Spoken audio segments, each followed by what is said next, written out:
Isang magandang umaga po sa ating lahat. Narito ang latest na weather update ngayong araw ng Lunes, March 31, 2025.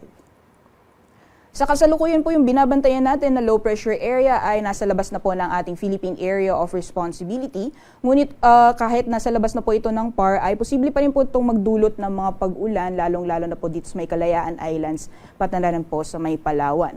Samantalang sa nalalabing bahagi po ng ating bansa, patuloy pa rin ang pag-iral ng easterlies o yung mainit na hangin na nanggagaling sa karagatang Pasipiko. At dahil po sa easterlies, maaring maranasan pa rin po yung mga pag-ulan, lalong-lalo na po sa may silangang bahagi ng ating bansa. At kung makikita po natin dito sa ating latest sa satellite animation, may mga kumpul na kaulapan din pong tayo na mamataan sa may kanlurang bahagi ng Visayas at Mindanao. Itong mga kaulapan po nito ay posibleng magdulot ng mga pag-ulan sa western sections ng Visayas as well as Mindanao area, pati na rin po dito sa Palawan ngayong umaga. Sa mga susunod na araw, inaasahan po natin na patuloy pong lalay or posibleng malusaw itong low pressure area na nasa labas po ng PAR at mawawala na po yung epekto nitong LPA sa anumang bahagi ng ating bansa. So for the next few days, asahan po natin ang pag-iral ng easterly sa malaking bahagi po ng ating kapuluan.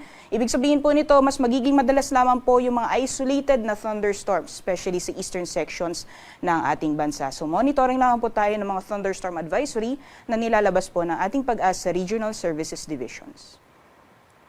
So magiging lagay po ng panahon ngayong araw dito sa Luzon, dulot po ng epekto ng easterlies ay asahan po natin ang mga pag-ulan ngayong araw dito po sa Quezon, pati na rin po sa Bicol region. Meanwhile dito po sa may area ng Batanes, mararanasan din po yung mahihinang mga pag-ulan, dulot naman po yung epekto ng northeasterly wind flow or ito po yung hangin na naggagaling sa Hilagang Silangan.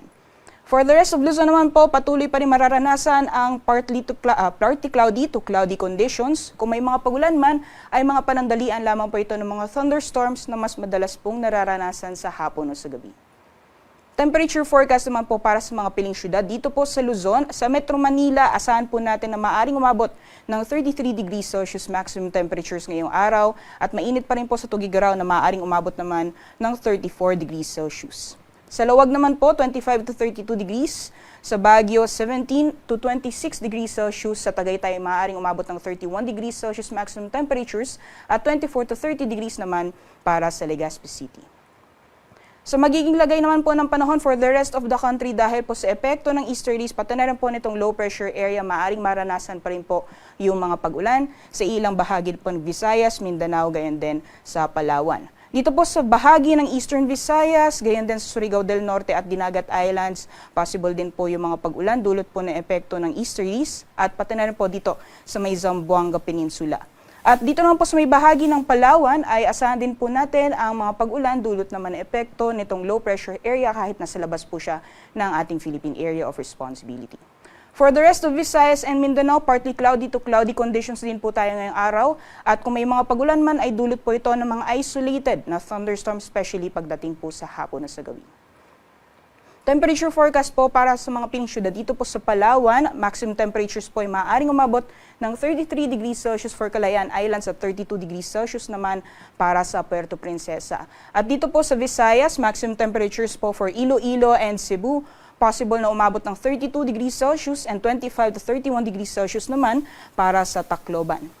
For Mindanao area naman po, for Zamboanga and Metro Davao, possible na umabot ng 33 degrees Celsius maximum temperatures at 24 to 32 degrees Celsius naman para sa Cagayan de Oro. Kahapon po naitala ang 35 hanggang 36 degrees Celsius na heat index dito po sa Metro Manila at yung pinakamataas naman po ay naitala sa Dagupan City, Pangasinan at sa San Jose, Occidental Mindoro na umabot po ng 44 degrees Celsius. Nasusundan po yan ng Vera Catanduanes, Iloilo City at Dipolog, Zamboanga del Norte na umabot naman ng 42 degrees Celsius. Samantalang ngayong araw, ayon po sa ating forecast for Metro Manila, maaaring umabot po ng 34 hanggang 35 degrees Celsius sa heat index. At yung pinakamataas naman po ay posible pa rin maranasan sa Dagupan City, Pangasinan na aabot ng 44 degrees Celsius at sinusundan naman po yan ng Vera Catanduanes na aabot ng 42 degrees Celsius. Para naman po sa kalagayan ng ating karagatan, wala po tayong gale warning or babala sa matataas na mga pag-alon. Iba yung pag-iingat lamang po sa mga planong pumalaot sa mga dagat baybayin ng Northern Luzon dahil posible pong maranasan ang katamtaman hanggang sa maalon na karagatan. Otherwise po ay malayang makakalayag ang ating mga kababayan sa nalalabing dagat baybayin ng ating bansa. Sunrise po natin ngayong umaga ay 5:53 a.m. at sunset naman po ay 6:08 p.m. Para sa karagdagang impormasyon, bisitahin lamang po ang aming social media accounts, pati na rin po ang aming website pag-asa.dust.gov.ph. At yan lamang po latest mula dito sa Pag-asa Weather Forecasting Center. Rhea Torres po, magandang umaga.